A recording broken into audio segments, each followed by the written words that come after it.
Alright, तो आज हम लोग कंटिन्यू कर रहे हैं अपने रिलेशंस एंड फंक्शंस चैप्टर के साथ।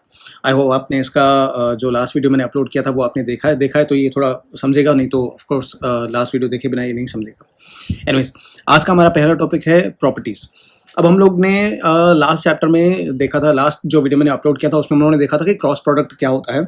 अब उस क्रॉस प्रोडक्ट की यहाँ पे कुछ हम लोग प्रॉपर्टीज़ देख लेंगे। मेनली हम लोग को दो प्रॉपर्टीज़ देखनी है। पहली प्रॉपर्टी है डिस्ट्रीब्यूटिव ओवर इंटरसेक्शन, ठीक है। अब ये अगर मैं लिखता हूँ वैसे ए क्रॉस फिर ब्रैकेट में बी इंटरसेक्शन सी, ठीक है, तो ये क्या बन जाता है, ये बन जाता है ए क्रॉस बी फिर इंटरसेक्शन फिर ए क्रॉस सी, ठीक है। इसी प्रॉपर्टी को हम लोग क्या बोलते हैं, डिस्ट्रीब्यूटिव ओवर इंटरसेक्शन, ठीक है। अब जैसे ये मेरे पास प्रॉपर्टी है डिस्ट्रीब्यूटिव ओवर इंटरसेक्शन, मेरे पास एक और प्रॉपर्टी है डिस्ट्रीब्यूटिव ओवर यूनियन, ठीक है। अगर मैंने ऐसे लिखा ए क्रॉस फिर उसका क्रॉस किया मैंने एक सेट के यूनियन के साथ, तो ये क्या बन जाएगा मेरे, ये बन जाएगा ए क्रॉस बी फिर यूनियन ए क्रॉस सी, ठीक है। इसी प्रॉपर्टी को हम लोग क्या बोलते हैं, डिस्ट्रीब्यूटिव ओवर यूनियन, ठीक है। समझा। अब मैंने ना आपके लिए यहाँ पे एक सेट का एग्जांपल लेकर रखा है। यहाँ पे तीन मैंने सेट रखे हैं आपके लिए, ए बी और सी, ठीक है। पहले मेरे ए सेट में दो चीज़ें आ रही है, टी एंड कॉफ़ी।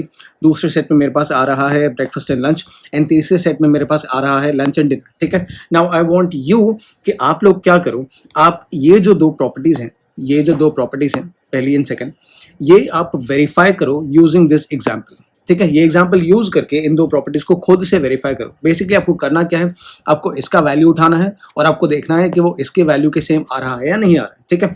मतलब पहला वाला जो प्रॉपर्टी आप वेरीफाई करोगे उसमें आप क्या करोगे, उसमें सबसे पहले आप बी इंटरसेक्शन सी निकालोगे, ठीक है। फिर जो भी सेट आएगा उसका ए के साथ क्रॉस करोगे, ठीक है। And remember, A cross B and B cross A are two different things, वो आपस में इक्वल नहीं होते, ठीक है। तो मुझे क्या निकालना पड़ेगा, मुझे ए क्रॉस फिर बी इंटरसेक्शन सी का जो भी सेट मेरे पास आया उसके साथ क्रॉस करना पड़ेगा, ठीक है। फिर मुझे उसका जो भी वैल्यू आया वो वहां पे एक साइड रख के फिर मुझे क्या करना पड़ेगा, फिर मुझे ए क्रॉस बी निकालना पड़ेगा, मुझे ए क्रॉस सी निकालना पड़ेगा और दोनों सेट का इंटरसेक्शन देखना पड़ेगा। एंड देन मुझे देखना पड़ेगा कि एलएचएस की वैल्यू और आरएचएस की वैल्यू सेम आ रही है या नहीं, ठीक है। ये आप खुद से प्रॉपर्टी वेरीफाई करोगे और मैं बढ़ता हूं यहाँ पे अपने नेक्स्ट टॉपिक की तरफ, ठीक है। अब हमारा जो नेक्स्ट टॉपिक है वो है रिलेशंस, ठीक है। अब ये रिलेशंस का टॉपिक बहुत ही इंपॉर्टेंट है क्योंकि आगे जो टॉपिक्स आपका आने वाला है ना फंक्शंस, वो फंक्शंस समझने के लिए रिलेशंस समझना बहुत ज़रूरी है और रिलेशंस में कौन कौन सी चीज़ें आ रही हैं वो भी समझना बहुत ज़रूरी है, ठीक है। तो सबसे पहले देख लेते हैं कि रिलेशंस होता क्या। नाउ हम लोगों ने सीखा है कि क्रॉस प्रोडक्ट क्या होता है, ठीक है। मान लो कि मेरे पास दो सेट्स हैं ए एंड बी, ठीक है, एंड उन दोनों का मैंने क्रॉस प्रोडक्ट किया, ठीक है। तो जब मैं उनका क्रॉस प्रोडक्ट करूंगा तो उसमें मुझे जो भी पॉसिबल ऑर्डर्ड पेयर्स हैं, जो भी पॉसिबल कॉम्बिनेशंस मुझे मिल सकती हैं, वो सारे के सारे कॉम्बिनेशंस मुझे मिल जाएंगे, ठीक है। बट इमेजिन कि मुझे वो जो सारे कॉम्बिनेशंस हैं मुझे उनसे मतलब नहीं है, सारे के सारे जो ऑर्डर्ड पेयर्स मुझे मिल रहे हैं मुझे उनसे मतलब नहीं है, मुझे उसमें से कुछ सिलेक्टेड ऑर्डर्ड पेयर्स ही चाहिए बेस्ड ऑन सम रूल और बेस्ड ऑन सम कंडीशन, ठीक है।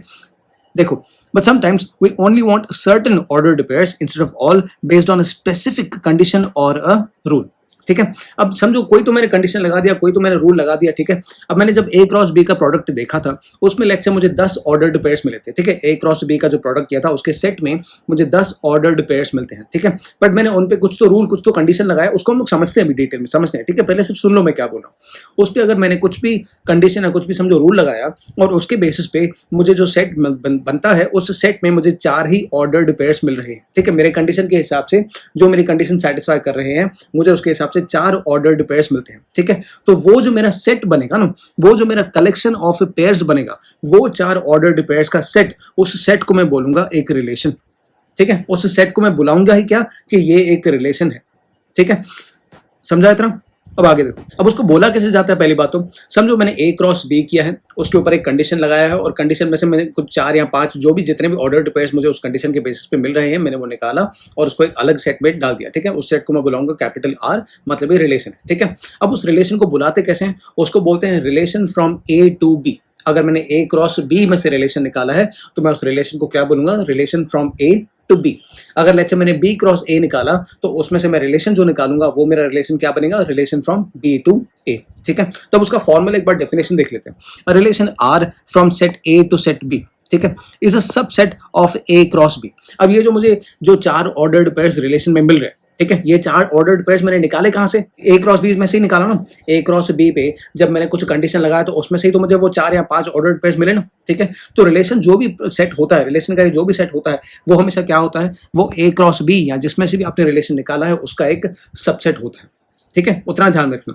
सो relation R from set A to set B is a subset of A cross B where the pairs are chosen based on some rule connecting the first and the second element. कोई तो हम लोग ऐसा rule लगाएंगे जिसमें पहला element और second element जो होगा वो आपस में कनेक्ट होंगे, या उस कंडीशन को जो मैंने कंडीशन ए क्रॉस बी को दी है उस कंडीशन को दोनों एलिमेंट्स मिलकर सेटिस्फाई करेंगे। समझा इतना? ठीक है, अब आगे देखो। अब समझो मान लो मैंने दो यहाँ पे सेट लिए हैं, ठीक है। मैंने यहाँ पे एक सेट लिया जिसमें मैंने सिंस आईपीएल का सीजन आ रहा है ना, तो मैंने क्या सोचा मैं थोड़ा क्रिकेट का एग्जांपल ले लेता हूँ, बिकॉज मैं तो अभी आईपीएल वगैरह देखता नहीं, मैं तो क्रिकेट देखता नहीं, बट आई इमेजिन कि मे बी आप लोग देखते रहोगे। तो एनीवेज, तो मैंने ए सेट रखा है। ए सेट में मैंने 3 प्लेयर्स रखे हैं। मैंने रखा है विराट कोहली, मैंने रखा है रोहित शर्मा, मैंने रखा है बुमराह, ठीक है। अब समझो मैं बी एक सेट लेता हूँ। बी में मैंने क्या रखा है? बी में मैंने रोल्स रखे हैं जो क्रिकेटर्स प्ले करते हैं। या तो क्रिकेटर मेरा जो होगा वो बैटिंग करेगा, या तो मेरा जो क्रिकेटर होगा वो बॉलिंग करेगा, या तो वो ऑलराउंडर रहेगा, ठीक है। 3 रोल्स मैंने दिए हैं यहाँ पे। अब मान लो कि मैंने अगर ए क्रॉस बी यहाँ पे कर लिया, ठीक है, तो मुझे कौन कौन से पॉसिबल कॉम्बिनेशंस मिल सकते हैं? मुझे मिल सकता है विराट बैटिंग, फिर मुझे मिलेगा विराट बॉलिंग, फिर मुझे मिलेगा विराट ऑलराउंडर, फिर उसके बाद मुझे मिलेगा Rohit batting, Rohit bowling and Rohit all-rounder, फिर मुझे मिलेगा Bumrah batting, Bumrah bowling and Bumrah all-rounder, ठीक है। बट मुझे ये सारे जो पेयर्स हैं मुझे उससे मतलब नहीं है। मुझे सिर्फ और सिर्फ वो पेयर्स चाहिए जिसमें ये जो क्रिकेटर यहाँ पे आ रहा है जो वो रोल प्ले करता है उसके ऑर्डर्ड पेयर में वही रोल आना चाहिए। मुझे ऐसा ऑर्डर्ड पेयर चाहिए, ठीक है। मतलब अगर मैं बोलता हूँ कि विराट कोहली जो है वो एक बैट्समैन है, तो मुझे सिर्फ और सिर्फ वही ऑर्डर्ड पेयर चाहिए जिसमें विराट और बैटिंग साथ में आते हो। मुझे सिर्फ और सिर्फ वही ऑर्डर्ड पेयर चाहिए जिसमें रोहित और बैटिंग साथ में आते हो। मुझे सिर्फ और सिर्फ वही ऑर्डर्ड पेयर चाहिए जिसमें बुमराह और बॉलिंग साथ में आते हो, ठीक है। मतलब जो वो रोल एक्चुअली में प्ले करते हैं वही रोल उस ऑर्डर्ड पेयर में चाहिए, और मुझे सिर्फ वही ऑर्डर्ड पेयर चाहिए, मुझे बाकी सारे ऑर्डर्ड पेयर से मतलब नहीं है, ठीक है। तो अब देखो, here A cross B would give us all possible player role player pairs, ठीक है। ए क्रॉस बी करूंगा तो मुझे कौन से पेयर्स मिलेंगे? मुझे प्लेयर कॉमा रोल्स के पेयर्स मिलेंगे ना, ठीक है। But we only want pairs where the player actually plays that role, ठीक है। बट हम लोगों को सिर्फ उन पेयर्स के साथ कंसर्न है जहां पे जो प्लेयर है जो रोल प्ले करता है वही रोल उसके ऑर्डर्ड पेयर में आना चाहिए, ठीक है। अगेन मुझे सिर्फ कौन सा चाहिए? मुझे विराट बैटिंग वाला एक ऑर्डर्ड पेयर चाहिए, मुझे रोहित बैटिंग वाला ऑर्डर्ड पेयर चाहिए, और मुझे बुमराह बॉलिंग वाला ऑर्डर्ड पेयर चाहिए। मुझे बाकी सारे ऑर्डर्ड पेयर से मतलब नहीं है, ठीक है। तो हमारे केस में 3 ऐसे ऑर्डर पेयर्स मिले, ठीक है। विराट बैटिंग, रोहित बैटिंग और बुमराह बॉलिंग, ठीक है। समझो मैंने ये कंडीशन लगा दी। मैंने ए क्रॉस बी किया और उस पर मैंने कंडीशन क्या लगाया कि जिन ऑर्डर्ड पेयर्स में प्लेयर कॉमा रोल ऐसा आ रहा है जहां पे वो प्लेयर जो रोल प्ले कर रहा है वही रोल आ रहा है, तो मुझे सिर्फ वही ऑर्डर्ड पेयर्स देखनी है, ठीक है। तो मेरा ये जो सेट बनेगा आर, ठीक है। पहले तो ध्यान देना कि ये क्या होता है, ये एक सेट होता है, ठीक है। तो इस सेट में मेरे पास 3 ऑर्डर्ड पेयर्स मिलेंगे, ठीक है। अब ये 3 ऑर्डर्ड पेयर्स मुझे किस कंडीशन पे या किसी बेसिस पे मिले ना, जो कंडीशन मैंने लगा उसी बेसिस पे मिले ना, तो इस सेट को मैं क्या बुलाऊंगा? इस सेट को मैं क्या बुलाऊंगा? Relation from A to B. समझा इतना? ठीक है। तो अब मैं क्लियरली क्या देख पा रहा हूं कि ये जो मेरा सेट है, ठीक है, ये जो मेरा सेट है is a subset of A cross B, ठीक है। जो ए क्रॉस बी में जो भी मुझे पॉसिबल कॉम्बिनेशंस मिले थे उसमें से मैंने क्या किया, उसमें से ये 3 जो मेरे काम के ऑर्डर्ड पेयर्स हैं मैंने वो निकाले ना, ठीक है। तो क्लियरली आर क्या है, सॉरी कहां गया, सॉरी हाँ क्लियरली तो आर क्या है, R is a subset of A cross B, ठीक है। समझा इतना? अब इसमें नंबर देखते हैं, नंबर ऑफ एलिमेंट्स क्या आता है, कितने एलिमेंट्स इस आर सेट में आ सकते हैं। एन ऑफ आर, जिसको हम लोग ऐसे लिखते हैं, ठीक है। एन ऑफ आर का मतलब क्या? Number of elements in the set R. N of R can be anything from 0 to all possible ordered pairs, ठीक है। मैंने यहाँ पे ऑर्डर लिखा है, ये ऑर्डर्ड पेयर्स आए। तो एन ऑफ आर में क्या आ सकता है? जो कंडीशन हमने लगाई है, हो सकता है कि कोई भी ऑर्डर्ड पेयर उस कंडीशन को सेटिस्फाई नहीं कर रहा, ठीक है। तो इन दैट केस मेरा जो रिलेशन वाला सेट बनेगा उसमें 0 एलिमेंट्स आएंगे, ठीक है। लेकिन ऐसा भी हो सकता है कि जो भी ऑर्डर्ड पेयर्स मुझे ए क्रॉस बी में मिल रहे हैं वो सारे के सारे उस कंडीशन को सेटिस्फाई कर रहे हैं जो मैंने कंडीशन लगाया है, ठीक है। तो इन दैट केस ऐसा भी हो सकता है कि सारे के सारे ऑर्डर्ड पेयर्स मेरे रिलेशन के सेट में आ जाए, ठीक है। तो हो सकता है कि मुझे उसमें 0 पेयर्स मिले, हो सकता है मुझे उसमें ऑल पॉसिबल ऑर्डर्ड पेयर्स भी मिल सकते हैं, ठीक है। इतना समझा? अब इस पॉइंट में मैंने सिर्फ वही लिखा है कि उसको बुलाते क्या है, ये हमने ऑलरेडी कवर कर लिया, ठीक है। कि जब हम लोग ए क्रॉस बी करके रिलेशन निकालते हैं तो उसे हम लोग क्या बुलाते हैं? Relation from A to B, ठीक है। समझा था? अब रिलेशन को दिखाने के सेट के अलावा 2 और तरीके, ठीक है। सेट में हम लोग जो ऑर्डर्ड पेयर्स में रखते हैं ना उसको हम लोग बोलते हैं कि हम लोगों ने रिलेशन को रोस्टर फॉर्म में दिखाया है, ठीक है। लेकिन रोस्टर फॉर्म के अलावा दो और तरीके हैं किसी भी रिलेशन को दिखाने के। पहला है मेरा सेट बिल्डर फॉर्म, ठीक है। सेट बिल्डर फॉर्म अभी मैं वो यहाँ पे कवर नहीं कर रहा, जब हम लोग बाद में एक्सरसाइज 2.2 में आ जाएंगे तो वहाँ पे मैं आपको एग्जांपल्स दिखा दूंगा। बेसिकली किसी भी सेट को जब हम लोग सेट बिल्डर फॉर्म में लिखते हैं तो किस कंडीशन के बेसिस पे लिखते हैं वो हम लोगों ने ऑलरेडी कवर किया है सेट चैप्टर में, तो उस पर मैं अलग से टाइम वेस्ट नहीं करना चाहूँगा। बट द अदर मेथड जहाँ पे हम लोग रिलेशंस को विजुअली दिखा सकते हैं वो है मेरा एरो डायग्राम। अब ये एरो डायग्राम क्या होता है? अब एरो डायग्राम में हम लोग क्या करते हैं ना, पहले तो हम लोग दो सेट्स ले लेते हैं, ठीक है। हम लोगों ने यहाँ पे ए सेट लिया है और हम लोगों ने यहाँ पे बी सेट लिया है, ठीक है। अब इन दोनों सेट्स को कैसे दिखाया जाता है? इन दोनों ही सेट्स को ओवल शेप में दिखाया जाता है। ये दो ओवल शेप के डायग्राम्स यहाँ पे बनाए जाते हैं, ठीक है। पहला वाला जो ओवल है उसमें ए के सारे एलिमेंट्स लिखे जाते हैं, जैसे हम लोगों ने विराट, रोहित और बुमराह लिखा है। बी वाला जो सेट है, बी वाला जो ओवल है, उसमें बी के सारे एलिमेंट्स लिखे जाते हैं, ठीक है। बी में हमारे में कौन से एलिमेंट्स आ रहे हैं? बैटिंग, बॉलिंग एंड ऑलराउंडर, ये सारे एलिमेंट्स आ रहे हैं, ठीक है। अब जिन ऑर्डर्ड पेयर से हम लोगों को मतलब है, ठीक है, हम लोगों को किससे मतलब था? हम लोगों को मतलब था कि विराट बैटिंग से, दूसरा रोहित बैटिंग से और बुमराह बॉलिंग से, ठीक है। तो मतलब जिस एलिमेंट का कनेक्शन इसमें से जो भी एलिमेंट है उसका कनेक्शन बी एलिमेंट में से जिसके साथ भी है, तो मैं क्या करूंगा, यहां से एक एरो निकालूंगा और उस एलिमेंट की तरफ ऐसे पॉइंट कर दूंगा, ठीक है। मतलब जो भी ऑर्डर्ड पेयर में देख रहा हूं उसमें जो दो एलिमेंट्स आ रहे हैं, ठीक है। पहला वाला जो एलिमेंट होगा विराट, वो सेट ए में से आएगा। दूसरा वाला जो एलिमेंट होगा उस ऑर्डर्ड पेयर का बैटिंग, वो सेट बी में से आएगा। तो अगर मैं निकाल रहा हूं relation from A to B, तो जो ए का एलिमेंट जिस बी के एलिमेंट से कनेक्टेड है, उस ए के एलिमेंट से मैं एरो निकाल के उस बी के एलिमेंट की तरफ मैं ऐसे एरो पॉइंट कर दूंगा, ठीक है। अब हमारे पास तीन ऑर्डर्ड पेयर्स थे, कौन से? हमारे पास था विराट बैटिंग, तो मैंने क्या कर दिया, मैंने पहले तो विराट को बैटिंग से ऐसे कनेक्ट कर दिया, ठीक है। दूसरा मेरा था रोहित बैटिंग, तो मैंने क्या कर दिया, रोहित से एरो निकाला और वो बैटिंग की तरफ पॉइंट कर दिया, ठीक है। तीसरा मेरा ऑर्डर्ड पेयर था बुमराह बॉलिंग, तो मैंने बुमराह से एरो निकाला और वो मैंने बॉलिंग की तरफ ऐसे पॉइंट कर दिया, ठीक है। अब हमारे पास ऑलराउंडर भी बचा था, ठीक है, लेकिन हमारे जो ऑर्डर्ड पेयर्स थे उसमें ऑलराउंडर मुझे कहीं भी काम नहीं आया, ठीक है। तो मैंने इसकी तरफ कोई भी एरो पॉइंट नहीं किया, ठीक है। और ये चलता है। हो सकता है कि हमारे पास कोई एलिमेंट ऐसा बचे जिसकी तरफ कोई भी एरो नहीं जा रहा, क्योंकि वो हमारे काम का नहीं है, क्योंकि वो हमारे रिलेशन के सेट में जो ऑर्डर्ड पेयर आ रहे हैं उनमें से किसी भी ऑर्डर्ड पेयर में नहीं आ रहा, ठीक है। जो रिलेशन के सेट में हमारे ऑर्डर्ड पेयर आ रहे हैं, इन दिस एग्जांपल, उसमें ऑलराउंडर कहीं भी आ रहा है क्या? तो उसकी तरफ कोई भी एरो नहीं जाएगा, ठीक है। ऐसा भी हो सकता है कि मैंने आपको बोला कि जिस कंडीशन के बेसिस पे हम लोग रिलेशन निकाल रहे हैं, may be none of the ordered pairs satisfy that condition, कोई भी ऑर्डर्ड पेयर उस कंडीशन को सैटिस्फाई नहीं कर रहा, तो इन दैट केस क्या हो जाएगा, किसी भी एलिमेंट से किसी भी एलिमेंट की तरफ कोई भी एरो जाएगा ही नहीं, क्योंकि वहां पे कोई कनेक्शन है ही नहीं, क्योंकि वहां पे कोई रिलेशन है ही नहीं, ठीक है। ऐसा भी हो सकता है कि सारे के सारे ऑर्डर्ड पेयर्स जो हैं वो सारे के सारे हमारे कंडीशन को सैटिस्फाई कर रहे हैं, तो आपको उस इन दैट केस जो विजुअल रिप्रेजेंटेशन बनाओगे ना, आप जो एरो डायग्राम बनाओगे, उसमें आपको क्या देखने को मिलेगा? उसमें आपको देखने को मिलेगा कि यहाँ से हर एक चीज की तरफ किसी चीज की तरफ एरो जा रहा है, ठीक है। मतलब क्या कि ऐसा हो सकता है कि सारे जो एलिमेंट्स ए में हैं वो सारे के सारे एलिमेंट्स बी से कनेक्टेड हैं बेस्ड ऑन सम रिलेशन, ठीक है। तो सारे ही सारे एरोज पॉइंट करेंगे बी की तरफ। ऐसा भी हो सकता है कि सारे ही जो ए के एलिमेंट्स हैं वो किसी भी बी के एलिमेंट से कनेक्टेड नहीं है बेस्ड ऑन आवर कंडीशन, तो आपको कोई भी एरो ए से जाता हुआ बी की तरफ नहीं दिखाई देगा, ठीक है। समझा इतना? ये सिंपल है, इसमें ज्यादा कुछ सोचने वाली बात नहीं है। आपको सिर्फ देखना है कि हमारे रिलेशन में कौन से ऑर्डर्ड पेयर्स आ रहे हैं। जो भी ऑर्डर्ड पेयर्स आ रहे हैं उसमें से ए का जो एलिमेंट है वो बी की तरफ एक एरो पॉइंट कर देगा। विराट बैटिंग मैंने अगर उसमें ऑर्डर्ड पेयर में आ रहा है तो विराट बैटिंग की तरफ पॉइंट करेगा। रोहित बैटिंग ऑर्डर्ड पेयर उसमें आ रहा है तो रोहित बैटिंग की तरफ पॉइंट कर देगा, और उसमें बुमराह बॉलिंग की तरफ आ रहा है तो बुमराह बॉलिंग की तरफ एरो पॉइंट कर देगा, ठीक है। Simple enough. बढ़े आगे, चलो। अब बिफोर वी प्रोसीड मैं आपसे एक बात क्लियर कर देना चाहता हूँ। अभी जो हम लोग पढ़ने वाले हैं ना, हम लोग मेनली 4 टॉपिक्स यहाँ पे पढ़ने वाले हैं। हम लोग पढ़ने वाले हैं इमेज ऑफ एन एलिमेंट, ठीक है। हम लोग पढ़ने वाले हैं डोमेन ऑफ रिलेशन, हम लोग पढ़ने वाले हैं then range of relation, and then हम लोग पढ़ने वाले हैं को डोमेन ऑफ रिलेशन, ठीक है। अब ये चारों ही चीजें रिलेटेड किससे होती हैं? ये चारों ही चीजें रिलेटेड होती हैं सिर्फ और सिर्फ उन ऑर्डर्ड पेयर्स से जो हमारे रिलेशन में आ रहे हैं, ठीक है। जिन दो सेट्स का हम लोगों ने क्रॉस किया, ये सारी चीजें उससे रिलेटेड नहीं है, ठीक है। आप क्रॉस करोगे देन किसी न किसी कंडीशन के या किसी न किसी रूल के बेसिस पे एक रिलेशन बनाओगे, एक रिलेशन का सेट बनाओगे। उस सेट में आपके पास कुछ ना कुछ ऑर्डर्ड पेयर्स रहेंगे, और जो ऑर्डर्ड पेयर्स आप उस रिलेशन वाले सेट में देखोगे उस पर डिपेंड करेगा। उस पर हम लोग देखेंगे कि इमेज क्या होता है, डोमेन क्या होता है, रेंज क्या होता है और को डोमेन क्या होता है। अब ये जो 4 चीज़ें मैं पढ़ाने वाला हूँ ना, ये बहुत ही ज़्यादा इंपॉर्टेंट है बिकॉज़ ये सारे के सारे जो कॉन्सेप्ट्स हैं, ये आपको फंक्शन से समझने में काम आएँगे। इसके बाद रिलेशंस के बाद जब हम लोग फंक्शंस के टॉपिक पे बढ़ेंगे ना, तो फंक्शंस के टॉपिक में ये सारी चीज़ें समझना कि इमेज क्या होता है, प्री इमेज क्या होता है, रेंज क्या होता है, डोमेन क्या होता है, कोडोमेन क्या होता है, ये सारी चीज़ें समझना ज़रूरी है, ठीक है? अब देखो, कोई भी टॉपिक हम लोग को जब पहले पढ़ाया जाता है, तो वो पहले इसीलिए पढ़ाया जा रहा है क्योंकि वो किसी न किसी टॉपिक में बाद में काम आता है, ठीक है? तो जो हम लोग को चैप्टर्स दिए जाते हैं, जिस तरीके से दिए जाते हैं, they are based on some logic, ठीक है?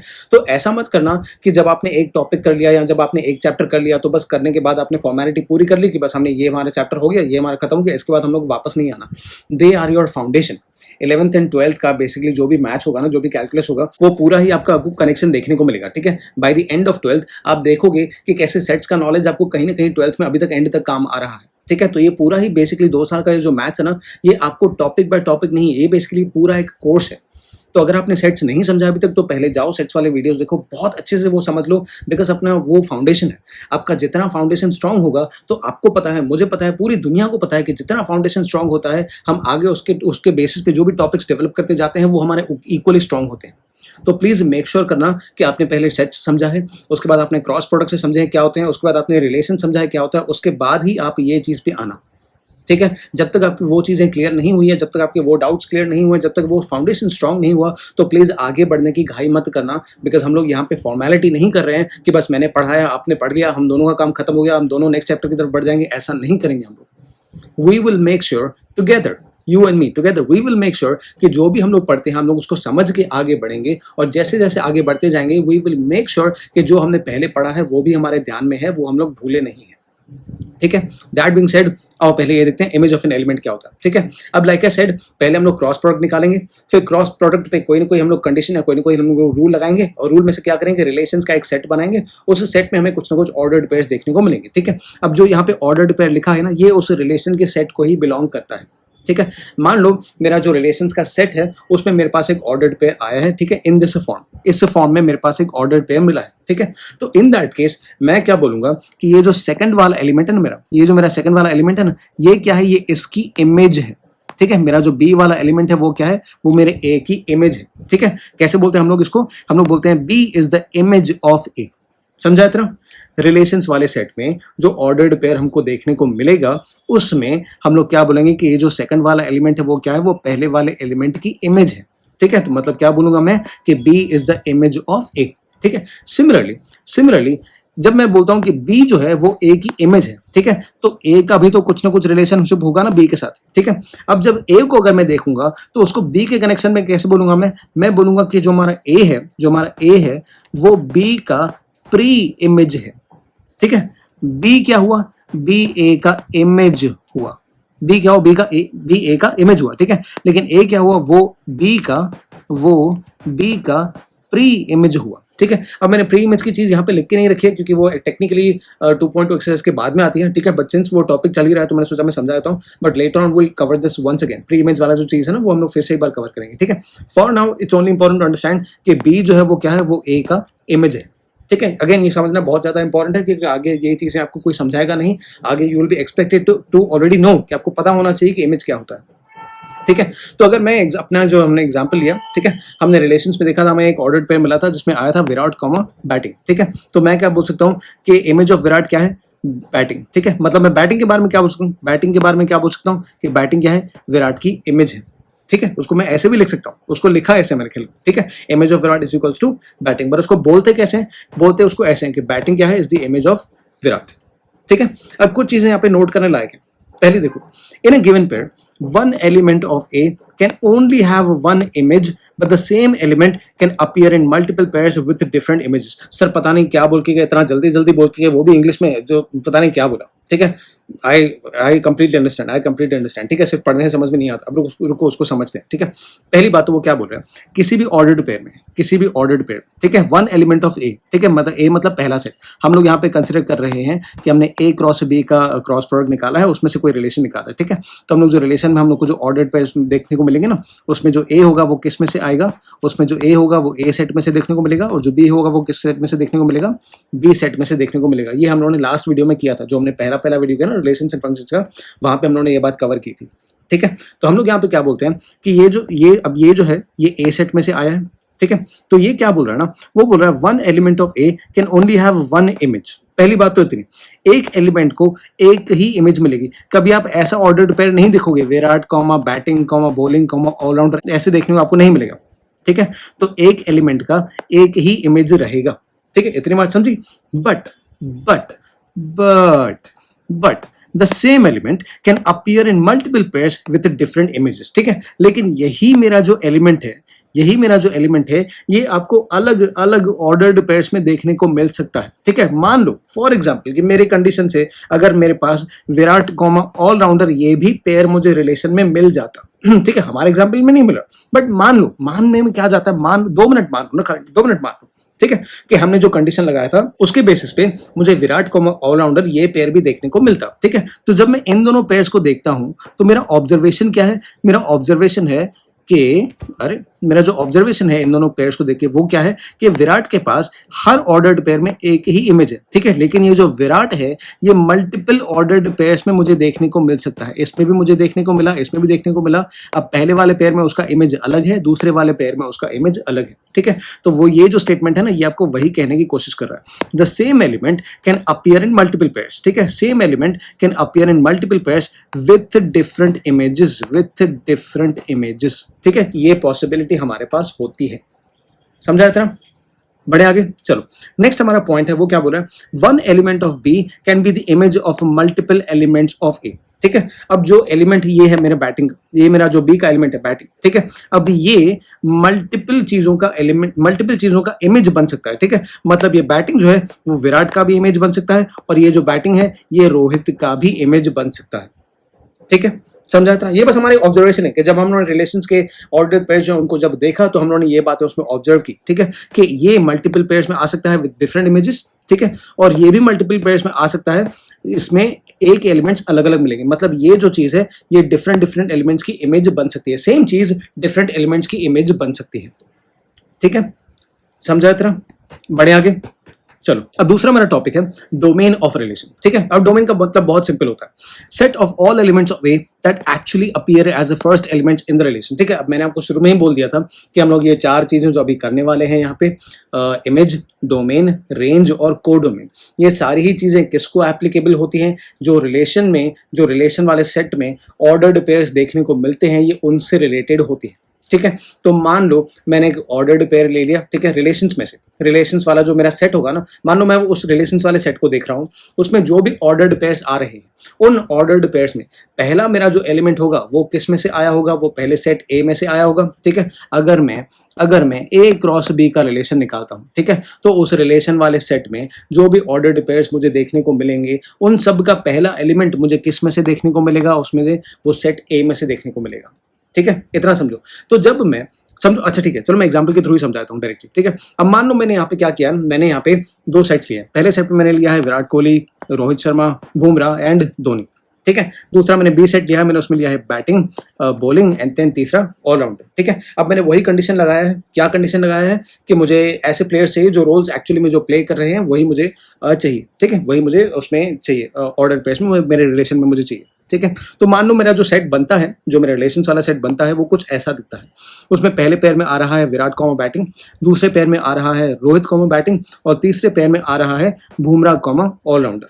ठीक है, मान लो मेरा ये कंडीशन जो है, उस कंडीशन के बेसिस पे मुझे ये 3 ऑर्डर्ड पेयर्स देखने को मिल रहे हैं। ठीक है, अब पहली बात उससे नोटिस करूं कि मेरा जो रिलेशन वाला पेयर है, उसमें धोनी कहीं भी दिख रहा है क्या? उसमें धोनी कहीं भी दिख रहा है क्या? नहीं दिख रहा। ठीक है, वो रिलेशन वाले पेयर में धोनी कहीं भी नहीं आया। ठीक है, तो मैं क्या बोलूंगा कि अगर कोई भी मुझसे पूछता है कि ये जो रिलेशन वाला सेट है ना, उसका आप डोमेन बताओ, तो आपको बेसिकली करना क्या है, पहली बात तो डोमेन क्या होता है, डोमेन एक एलिमेंट्स का सेट होता है। ठीक है, डोमेन भी क्या होता है, डोमेन भी एक एलिमेंट्स का सेट होता है। ठीक है, तो उस सेट में कौन कौन सी चीजें जाएंगी, उस सेट में वो सारी चीजें जाएंगी जो पहला एलिमेंट है मेरा रिलेशंस वाले सेट का। ठीक है, मतलब रिलेशन वाले सेट में जो भी मेरे ऑर्डर्ड पेयर्स रहेंगे, उन सब का पहला एलिमेंट। ठीक है, तो अगर मैं इस रिलेशन को देखने जाऊं और कोई मुझे इस रिलेशन का डोमेन पूछे, तो मैं क्या बोलूंगा कि डोमेन वाला जो सेट है उसमें 3 चीजें जाएंगी, उसमें जाएगा विराट, उसमें जाएगा रोहित और उसमें जाएगा बुमराह। ठीक है, समझा इतना? अगेन वंस अगेन डेफिनेशन देख लो, set of all elements of A that actually appear as first elements in the relation, ठीक है, set of all elements of A that actually appear as first elements in the relation. समझा इतना? पक्का clear है? अब domain के बारे में ना ये दो बातें याद रखना, ठीक है। पहली बात, domain is always a subset of A, ठीक है। डोमेन क्या होता है? ये हमारे ए सेट का हमेशा सबसेट होता है। जिस भी हम लोग अगर दो सेट्स का क्रॉस कर रहे हैं, ए क्रॉस बी, ठीक है, तो इसमें जो एलिमेंट्स आ रहे हैं वो कहाँ से आ रहे हैं? वो ए सेट में से आ रहे हैं, ठीक है। तो मैं क्या बोल सकता हूँ? Domain is always a subset of A, ठीक है। और क्या बोल सकता हूँ? It can have all elements of A और जस्ट फ्यू ऑफ इट, ठीक है। डिपेंडिंग कि हमारे रिलेशन में जो ऑर्डर पेयर्स देखने को मिल रहे हैं उसमें से हम लोगों ने डोमेन क्या बनाया उस पर डिपेंड करता है कि आपको ऐसा भी हो सकता है कि यहाँ पे ए के सारे एलिमेंट्स आपको देखने को मिल रहे हैं, ऐसा भी हो सकता है, या फिर ऐसा भी हो सकता है कि इसमें से ए के सिर्फ कुछ एलिमेंट्स देखने को मिल सकते हैं, जो कि हमारे केस में है, ठीक है। हमारे केस में ए के कुछ ही एलिमेंट्स देखने को मिल रहे हैं, ठीक है। लेकिन ऐसा हो सकता है कि आपको यहाँ पे ए के सारे एलिमेंट्स देखने को मिले, ठीक है। समझा इतना? बढ़े आगे। नेक्स्ट हम लोग का टॉपिक है रेंज ऑफ रिलेशन, ठीक है। अब रेंज क्या होता है? अब जैसे कि हम लोगों ने देखा हम लोगों ने दो सेट्स लिए थे, ठीक है। हमने लिया था विराट, रोहित, बुमराह एंड धोनी, ठीक है। फिर यहाँ पे हम लोगों ने प्लेयर रोल्स लिए थे, बैटिंग, बॉलिंग एंड ऑलराउंडर। हम लोगों ने वही जो रूल है वो वापस लगाया और एक बार फिर से वो रिलेशन देखा। मुझे मेरा विराट बैटिंग, मुझे मिला रोहित बैटिंग और मुझे मेरा बुमराह बॉलिंग, ठीक है। समझो जो मैंने कंडीशन कोई तो लगाया है उसमें, उसके बेसिस पे मुझे ये मिला, ठीक है। उसके बेसिस पे मुझे ये रिलेशंस का सेट मिला, ठीक है। अब कोई मुझसे पूछता है कि इस रिलेशन का रेंज बताओ, ठीक है, तो जस्ट लाइक डोमेन, ठीक है। जो मेरा रेंज होगा ना वो क्या होगा? रेंज एक सेट ऑफ एलिमेंट्स होता है। रेंज क्या होता है? रेंज एक सेट ऑफ एलिमेंट्स होता है, ठीक है। और वो एलिमेंट्स कहाँ से आते हैं? वो एलिमेंट्स आते हैं रिलेशंस वाले सेट से, ठीक है। वो एलिमेंट्स कहाँ से आते हैं? वो एलिमेंट्स आते हैं रिलेशन वाले सेट से, ठीक है। अब डोमेन में हमने क्या देखा था कि रिलेशन वाले सेट में, अगेन डोमेन की बात कर रहा हूँ, ठीक है, ध्यान देना, एक सेकंड, डोमेन की बात कर रहा हूँ।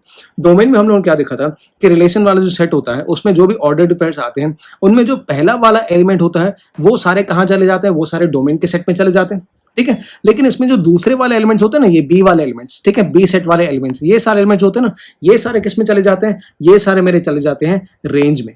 ये सारे किस में चले जाते हैं? ये सारे चले जाते हैं मेरे रेंज में, ठीक है। तो अगर मैं इस रिलेशन में जो भी सेकंड एलिमेंट्स है वो अगर मैं देखने की बात करूं, ठीक है, तो उसमें कौन कौन से एलिमेंट्स आ रहे हैं? उसमें मुझे मिल रहा है बैटिंग, अगेन बैटिंग, मतलब ये बैटिंग दो बार देखने को मिला, एंड तीसरा मुझे एलिमेंट देखने को मिल रहा है बॉलिंग, ठीक है। लेकिन अगर हम लोग सेट बना रहे हैं, अगर मैं इन एलिमेंट्स का सेट बनाने जाऊं तो सेट में तो ऑब्वियसली मैं कोई चीज रिपीट करूंगा नहीं, बराबर, कोई चीज मैं उसमें रिपीट करूंगा नहीं। तो वो वाला जो मैं सेट बनाऊंगा जिसको मैं रेंज ऑफ आर बोलूंगा, ठीक है, तो उस सेट में मेरे पास सिर्फ क्या देखने को मिलेगा? उसमें मुझे देखने को मिलेगा बैटिंग और उसमें मुझे देखने को मिलेगा बॉलिंग, ठीक है, बैटिंग एंड बॉलिंग, ठीक है। समझा इतना? अब अगेन जस्ट लाइक डोमेन में कुछ बातें नोटिस की थी, वो हम लोग रेंज में भी सेम बातें नोटिस करते हैं। जैसे डोमेन हमेशा ए सेट का सबसेट होता है। मान लो कि मैंने ए क्रॉस बी निकाला, उसका एक सेट निकाला, तो डोमेन के जो एलिमेंट्स होंगे वो सारे कहाँ से आ रहे हैं? वो सारे ए से आ रहे हैं, ठीक है। सिमिलरली रेंज के जो भी एलिमेंट्स होंगे जो हम लोग को यहाँ देखने को मिलेंगे वो कहाँ से आएंगे? वो हमारे सेट बी में से आएंगे।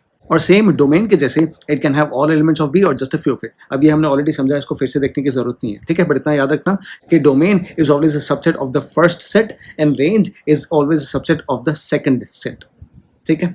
समझा इतना? बढ़े आगे। चलो, अभी तक हम लोगों ने सोफार क्या क्या किया? हम लोगों ने सोफार कवर किया डोमेन क्या होता है, हमने कवर किया इमेज क्या होता है, और हमने कवर किया रेंज क्या होता है, ठीक है। इमेज, डोमेन और रेंज, ये तीन चीजें कवर की। अब हम लोग देखते हैं को डोमेन क्या होता है। आ जाओ, को डोमेन ऑफ रिलेशन।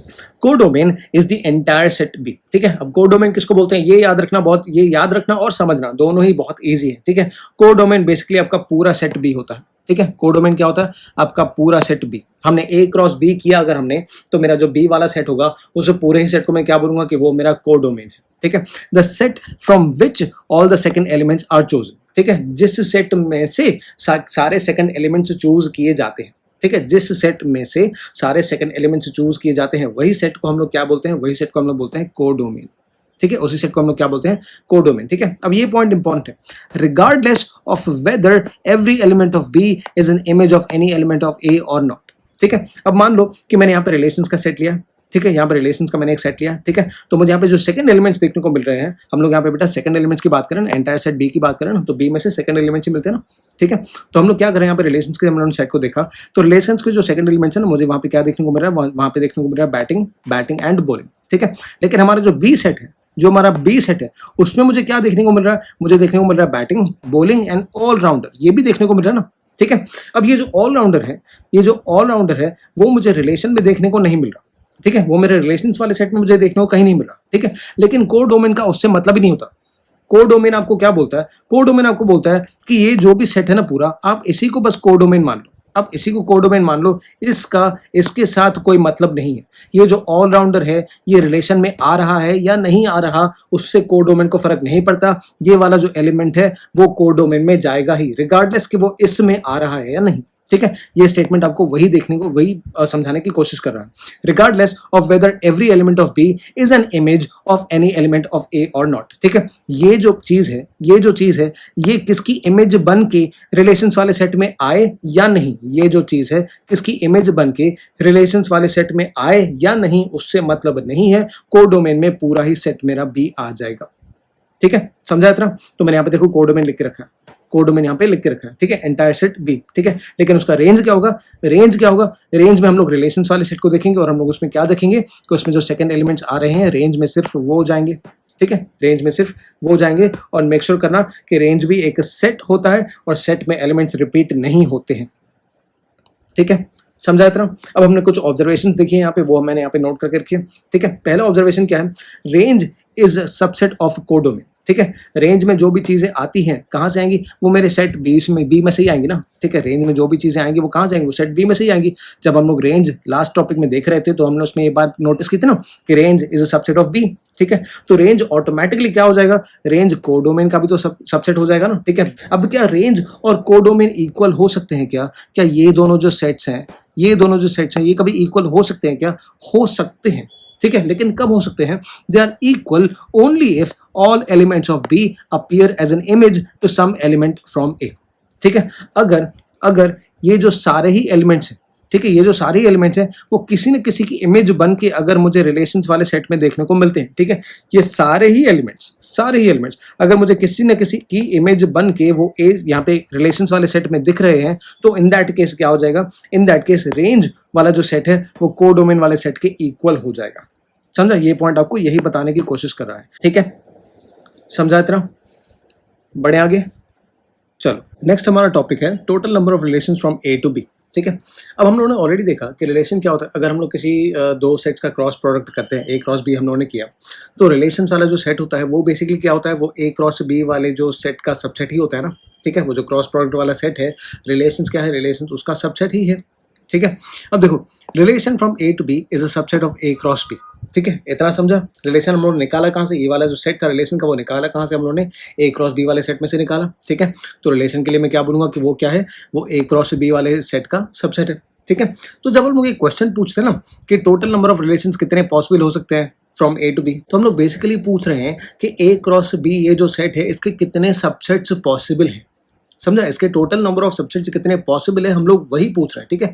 जब आपसे ये पूछा जाए total number of relations from A to B, तो they are basically asking you कि ए क्रॉस बी वाला जो मेरा सेट है उसके कितने सबसेट्स पॉसिबल हैं, ठीक है। अब देखो, ए क्रॉस बी ये जो क्रॉस प्रोडक्ट है ये एक सेट ही है ना, at the end of the day वो क्या है? वो एक सेट ही है ना, ठीक है। और हमने सेट्स वाले चैप्टर में ये देखा था कि किसी भी सेट के अगर आपको मैक्सिमम नंबर ऑफ सबसेट्स निकालने हैं तो उसका क्या होता है? हम लोग पहले क्या देखते हैं? हम लोग सेट में कितने एलिमेंट्स है वो देखते हैं, ठीक है। और उसको हम लोग किससे डिनोट करते हैं? उसको हम लोग एन से डिनोट करते हैं, ठीक है।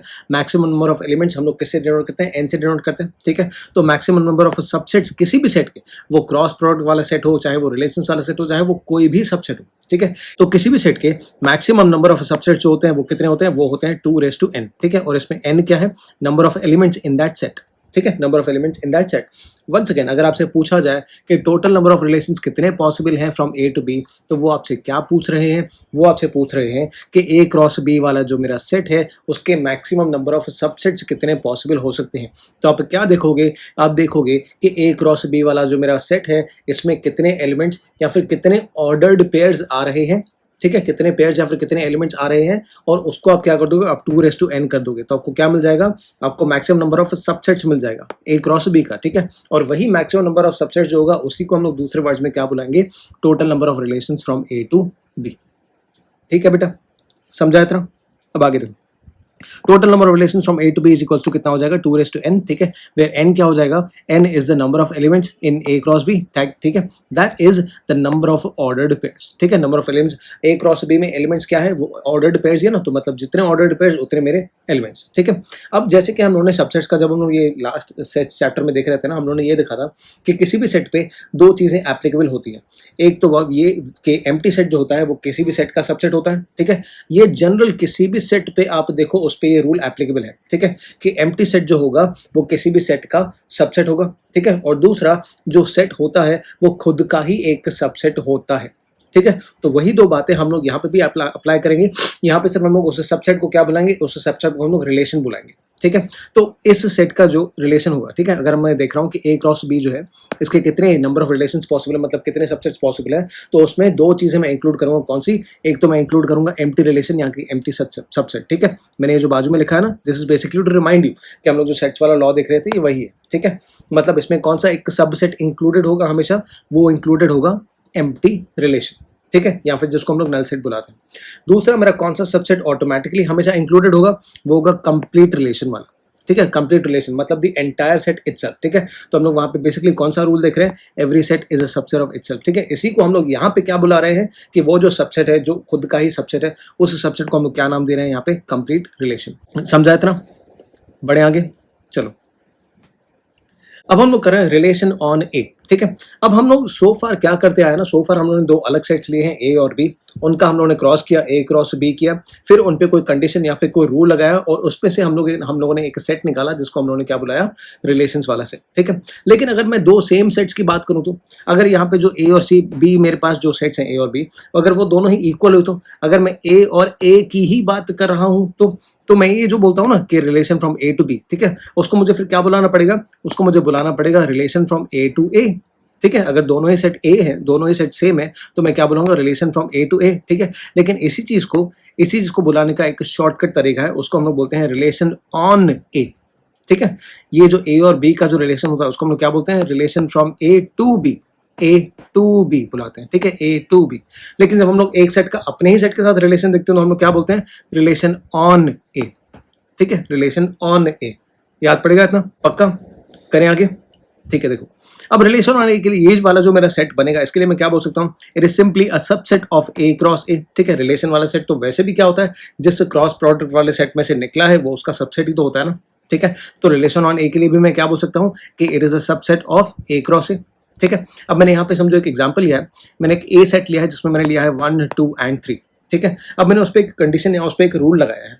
मैंने कंडीशन क्या लगाया, define a relation R on A, ठीक है। आर ऑन ए का मतलब रिलेशन मतलब क्या, कि मैं पहले ए का क्रॉस प्रोडक्ट ए के साथ ही करूंगा, उसमें जो भी मेरे ऑर्डर्ड पेयर्स मिलेंगे मैं उसमें क्या देखूंगा, उसमें ये कंडीशन या फिर ये रूल देखूंगा, ठीक है। Define a relation R on A by the rule x is less than y, ठीक है। सबसे पहले ये, ठीक है, ये तो चीज बाद में आती है। सबसे पहले क्या करना है, सबसे पहले क्रॉस प्रोडक्ट निकालना है दो सेट्स का, ठीक है। तो मैंने यहाँ पे क्या किया, मैंने यहाँ पे ए सेट को 2 बार लिखा। सर एग्जाम में हम लोग को ऐसे 2 बार लिखना है क्या? नहीं बेटा, नहीं लिखना। यहाँ पे सिर्फ देखने में विजुअली कॉम्बिनेशंस बनाने में हेल्पफुल हो रहा है हमें, इसीलिए मैंने यहाँ पे आपकी कन्वीनियंस के लिए लिख के रखा है और कुछ भी नहीं, ठीक है। मतलब ये 2 सेट्स है मेरे पास, इन दोनों का मुझे क्रॉस करना है, ठीक है। तो पहले मैंने क्रॉस किया तो मेरा क्या आएगा, मेरा 1 का कॉम्बिनेशन आएगा 1 के साथ, फिर 1,2, फिर 1,3, ठीक है। फिर मुझे क्या मिलेगा, 2 के साथ 2,1, 2,2, 2,3, ठीक है। फिर 3 के साथ 3,1, 3,2 एंड देन 3,3, ठीक है। अब ये क्या आ गया, ये मेरे पास ए क्रॉस ए आ गया जिसमें सारे ही पॉसिबल ऑर्डर्ड पेयर्स हैं, ठीक है। अब मैं इसमें से रिलेशन देखता हूँ। अब रिलेशन में मुझे क्या चाहिए, मुझे रिलेशन में सिर्फ और सिर्फ वो वाले ऑर्डर्ड पेयर्स चाहिए जिसमें x is less than y, मतलब पहला जो एलिमेंट होगा वो दूसरे वाले से छोटा होना चाहिए, ठीक है। अब मैं जब इन सारे ऑर्डर्ड पेयर्स को देखता हूं तो इस कंडीशन के हिसाब से मुझे ये 3 ऑर्डर्ड पेयर्स मिलते हैं जो मेरे रिलेशन वाले सेट में जाएंगे, ठीक है। कौन से ऑर्डर पेयर्स मिलेंगे, मुझे मिलेगा 1,2, 1,3 एंड 2,3, ठीक है। क्योंकि ये तीनों ही क्या कर रहे हैं, ये तीनों ही इस कंडीशन को सेटिस्फाई कर रहे हैं। कौन सी कंडीशन बेटा, कि x is less then y, x is less then y, x is less then y, ठीक है। समझा इतना बेटा? समझा कि ये रिलेशन ऑन ए क्या होता है? बढ़े आगे, चलो। अब हमारे पास है एक्सरसाइज 2.2। अब अगर जो भी टॉपिक्स हम लोगों ने सो फार किए हैं, अगर आपने अच्छी तरह से वो टॉपिक से समझे हैं तो this exercise is a cake walk, बहुत ज़्यादा इजी होगा, कुछ भी इसमें डिफिकल्ट नहीं है। ठीक है, पहले मैं मुझे दिया हुआ क्वेश्चन में let A be this set जिसमें ये सारे नंबर्स आ रहे हैं 1 से लेके 14 तक। मुझे बोला है define a relation R from A to A. ठीक है, इसी को हम लोग क्या बोल सकते हैं, define a relation R on A. ठीक है, R from A to A कहा या आर ऑन ए कहा, एक ही बात है। ठीक है, अब इसमें मेरा कंडीशन क्या है, अब इसमें देखो ये मेरा कंडीशन है। ठीक है, ये मेरा कंडीशन, मैंने आपको क्या बोला था पहले कि किसी भी रिलेशन को दिखाने के दो तरीके होते हैं, बराबर। हम लोगों ने वो टाइम पे देखा कि एरो डायग्राम से दिखाया जाता है, और वो टाइम पे मैंने आपको बोला था कि सेट बिल्डर फॉर्म से भी दिखाया जा सकता है, कि वो मैं आपको बाद में करवाऊंगा। ये है मेरा सेट बिल्डर फॉर्म का एग्जाम्पल। ठीक है, कि ये मैंने रिलेशन किस में दिखाया, ये रिलेशन मैंने सेट बिल्डर फॉर्म में दिखाया। ठीक है, मतलब जो मेरा रिलेशन वाला सेट है उसमें ऑर्डर्ड पेयर्स आएंगे, जिसमें पहला मेरा एलिमेंट होगा x, दूसरा मेरा एलिमेंट होगा y, लेकिन वो इस कंडीशन को फॉलो करेंगे। ठीक है, इस हम लोग कोलन को क्या बोलते हैं, इसको बोलते हैं सच दैट। ठीक है, अगेन इसको रीड कैसे करते हैं, सच दैट। तो मैं रिलेशन के लिए क्या बोलूंगा, it is a set of all ordered pairs x, y such that 3x minus y is equals to 0। ठीक है, अब x कहाँ से आ रहा है और y कहाँ से आ रहा है, हम लोग तो सेम ही सेट की बात कर रहे हैं ना। हम लोगों ने तो क्या relation from R from A to A किया ना, मतलब अपने ही सेट का रिलेशन दिख रहा है ना। ठीक है, तो x और y दोनों ही किसको बिलोंग करेंगे, दोनों ही सेम सेट को बिलोंग करेंगे। ठीक है, इन अदर केसेस जहाँ पे दोनों सेट्स अलग हैं तो वहाँ पे यूजुअली हम लोग क्या लिखते हैं, यूजुअली हम लोग लिखते हैं x belongs to a, y belongs to b। ठीक है, यूजुअली ऐसे लिखा जाता है। But since in this case दोनों ही मेरे जो एलिमेंट्स हैं x एंड y दोनों ही सेम सेट से आ रहे हैं, तो मैंने क्या लिखा है, x, y belongs to a। ठीक है, तो this is example of how relations can be written in the set builder form. ठीक है, समझा इतना। अब मुझे बोला है कि पहले तो रिलेशन डिफाइन करो। ठीक है, दूसरा मुझे बोला है कि उसका डोमेन, कोडोमेन और रेंज, ये तीनों चीजें अलग से स्पेसिफाई करो। ठीक है, अब मैंने पहले क्या कर दिया, मैंने पहले यहाँ पे रिलेशन को सेट बिल्डर फॉर्म में लिखा। ठीक है, सेट बिल्डर फॉर्म में जो भी मुझे दिया हुआ बेसिकली मैंने वो लिखा। ठीक है, उसमें से मैंने ये कंडीशन निकाला जो भी है, उस कंडीशन को मैंने इवैल्यूएट किया कि वो कंडीशन एक्चुअली में कहना क्या चाह रहा है, इसको मैंने सिंप्लीफाई किया। ठीक है, तो 3x minus Y equals to 0 उसका दिया हुआ मुझे, तो उसका मतलब क्या, उसका मतलब y is equals to 3x। ठीक है, माइनस वाई को मैं ये साइड लेके आया तो क्या बन गया, y is equals to 3x आ गया। ठीक है, मतलब इसका मतलब क्या, मतलब मुझे वो सारे ऑर्डर्ड पेयर्स चाहिए। ठीक है, मतलब रिलेशन वाले सेट में क्रॉस करने के बाद, ठीक है, सबसे पहले तो क्या करेंगे, सबसे पहले तो a क्रॉस a करेंगे। ठीक है, a क्रॉस a करने के बाद हम लोग क्या देखेंगे कि हमारा जो रिलेशन वाला सेट है उसमें सिर्फ और सिर्फ वो वाले ऑर्डर्ड पेयर्स आएंगे जहां पे हमारा जो y होगा it will be 3 times x। ठीक है, हमारा जो सेकंड एलिमेंट होगा it will be 3 times the first element. ठीक है, तो मुझे कौन से पेयर्स उसमें मिलेंगे, उसमें मुझे अगर मैंने यहाँ पे 1 ले लिया तो यहाँ पे क्या लेना पड़ेगा, 3, यहाँ पे 2 ले लिया तो यहाँ पे क्या लेना पड़ेगा, 6, यहाँ पे 3 लिया तो यहाँ पे क्या लेना पड़ेगा, 9, यहाँ पे 4 लिया तो यहाँ पे क्या लेना पड़ेगा, 12, और अगर 5 लिया तो यहाँ पे क्या लेना पड़ेगा, 15। ठीक है, लेकिन लेकिन लेकिन इससे आगे मैं कोई भी पेयर ले ही नहीं सकता। क्यों, क्योंकि मेरे सेट में सिर्फ नंबर्स कहाँ तक हैं, मेरे सेट में नंबर्स हैं सिर्फ 14 तक। ठीक है, तो जैसे ही मेरे सेट में ये नंबर 15 आ गया तो मतलब वहां से लेके जो भी ऑर्डर्ड पेयर्स मेरे पास आएंगे वो मैं अपने रिलेशन सेट में नहीं ले सकता। ठीक है, तो मेरा जो रिलेशन वाला जो सेट है उसको अगर मैं रोस्टर फॉर्म में लिखने गया तो रोस्टर फॉर्म में मैं उसमें ये 4 एलिमेंट्स इंक्लूड कर दूंगा। समझा, ये 4 एलिमेंट्स में उसमें इंक्लूड कर दूंगा। ठीक है, तो मैंने यहाँ पे देखो लिख दिया, मैं यहाँ पे रिलेशन लिख दिया यहाँ पे रोस्टर फॉर्म में। ठीक है, अब मुझे 3 चीजें पूछी है, मुझसे पूछा है डोमेन, कोडोमेन और रेंज। ठीक है, अब डोमेन क्या होता है, डोमेन होता है set of all elements of A that actually appear in the relation. ठीक है, मतलब जो पहला वाला सेट है उसके जो पहले वाले एलिमेंट्स जो आ रहे हैं, जो पहले वाले मेरे एलिमेंट्स आ रहे हैं, ठीक है, जो आर में आ रहे हैं, अगेन जो आर में आ रहे हैं वो वालों का एक सेट बना दूंगा। ठीक है, इन एलिमेंट्स को बाहर निकाल के मैं क्या करूंगा, उनका एक सेट बना दूंगा। उस सेट को मैं क्या बोलूंगा, वो क्या हो जाएगा, डोमेन। ठीक है, नेक्स्ट है कोडोमेन। कोडोमेन क्या होता है, एंटायर सेट बी। हम लोगों ने दिखा था ना कि अगर हम लोग क्रॉस प्रोडक्ट ऐसे कर रहे हैं तो ये जो बाद में सेट आ रहा है वो सेट पूरा का पूरा क्या होगा, वो पूरा का पूरा ही मेरा कोडोमेन होगा। ठीक है, इन दिस केस हम लोगों ने ए क्रॉस ए किया है तो ए सेट ही मेरा क्या बन जाएगा, ये मेरा पूरा कोडोमेन बन जाएगा। ठीक है, समझा इतना। तो ये पूरा ही सेट ए मैंने वापस यहाँ पे उठा के लिख दिया।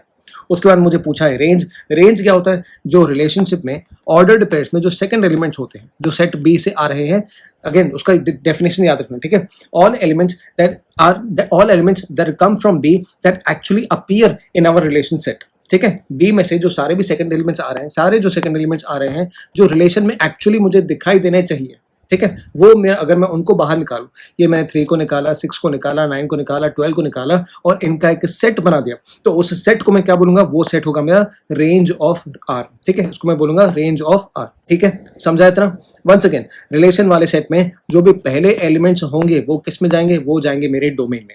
रिलेशन वाले सेट में ही जो मेरे दूसरे एलिमेंट्स होंगे, जो सेकंड एलिमेंट्स होंगे, वो किस में जाएंगे बेटा, वो जाएंगे मेरे रेंज में। और मेरा को डोमेन क्या होगा, मैं अगर क्रॉस प्रोडक्ट करता हूं दो चीजों का, ठीक है, तो ये जो मेरा दूसरा वाला सेट है वो पूरा ही सेट मेरा क्या हो जाएगा, मेरा को डोमेन हो जाएगा। ठीक है, समझा इतना, बढ़े आगे। चलो, सेकंड मेरा क्वेश्चन है, define a relation R on the set N of natural numbers. ठीक है, अब नेचुरल नंबर्स का मुझे एक सेट लेना है, उसको उसी के साथ क्रॉस करना है और मुझे कुछ रिलेशन देखना है। ठीक है, अगेन यहाँ पे दो अलग सेट्स की बात नहीं चल रही है, मुझे क्या बोला है, define a relation R on N. ठीक है, मतलब एन क्रॉस एन करो और उस पे ही ये कंडीशन या उस पे ही ये रूल लगाओ जो आपको यहाँ पे दी गई है। ठीक है, अब यहाँ पे क्या दिया गया, मुझे बोला है वो रिलेशन में ऐसे ऑर्डर्ड पेयर्स आने चाहिए x, y वाले ऐसे आने चाहिए such that y is equals to x plus 5। ठीक है, y is equals to x plus 5 होना चाहिए, where x is a natural number less than 4। x किससे कम होना चाहिए, x 4 से कम होना चाहिए। ठीक है, इतना समझा। अब y is equals to x plus 5। ठीक है, तो पहले मैं क्या करता हूँ, मैं नेचुरल नंबर्स का जो सेट है वो 1 से चालू होता है, तो मैं 1 से x का वैल्यू यहाँ पे सब्सटीट्यूट करता जाता हूँ। 1 से लेके x का वैल्यू मैं इस कंडीशन में सब्सटीट्यूट करता जाता हूँ और मैं देखता जाता हूँ कि y की वैल्यू क्या आ रही है। ठीक है, तो अगर मैंने x की वैल्यू डाली 1 तो y की वैल्यू क्या आ जाएगी 6, x की वैल्यू डाल दी 2 तो y की वैल्यू आ जाएगी 7, x की वैल्यू अगर मैंने डाल दी 3 तो मेरे y की वैल्यू क्या आ जाएगी 8, x की वैल्यू अगर डाल दी मैंने 4 तो y की वैल्यू क्या आ जाएगी 9। ठीक है, तो अब जो ये एक्स वाई के पेयर्स बनते जा रहे हैं ना, ठीक है, अब ये क्या हो गया, ये समझो मेरा एक पेयर हो गया, ये पेयर हो गया मेरा 1,6, ये मेरा पेयर हो गया 2,7, ये मेरा पेयर हो गया 3,8। तो जब मैं इन तीनों पेयर्स को देख रहा हूँ तो मुझे क्या मिल रहा है, मुझे मिल रहा है कि y जो है वो क्या है x प्लस 5, y क्या है x प्लस 5, y क्या है x प्लस 5। ठीक है, लेकिन x की वैल्यू मैं सिर्फ यहां तक ही ले सकता हूं, x की मुझे क्या बोला है, x should be less than 4। ठीक है, तो आगे मैं 3 के आगे कुछ जो भी नंबर्स हैं वो आगे कंटिन्यू नहीं कर सकता। तो मेरा जो रिलेशन वाला सेट होगा उसमें बेसिकली मेरे पास 3 ही ऑर्डर्ड पेयर्स मिलेंगे। कौन से बेटा, 1,6, 2,7 एंड 3,8। ठीक है, इसके बाद मुझे बोला है depict this relationship using roster form. Roster form में हमने कर दिया, write down the domain and the range. ठीक है, अगेन डोमेन क्या होगा, जो पहले वाले एलिमेंट्स हैं उनका सेट। ठीक है, ये उनका सेट बन गया, ये उसको हम लोग क्या बुलाएंगे, डोमेन ऑफ आर। सेकंड वाले एलिमेंट्स उठाएंगे हम लोग, उनका एक सेट बना देंगे, उनको सेट में डाल के उस सेट को हम लोग क्या बोलेंगे, रेंज ऑफ आर। ठीक है, समझा इतना, बढ़े आगे। चलो, नेक्स्ट मेरा क्वेश्चन है, मुझे यहाँ पे दो सेट्स दिए हुए हैं, ए में दिया हुआ है 1, 2, 3 एंड 5, बी में मुझे दिया है 4, 6 एंड 9।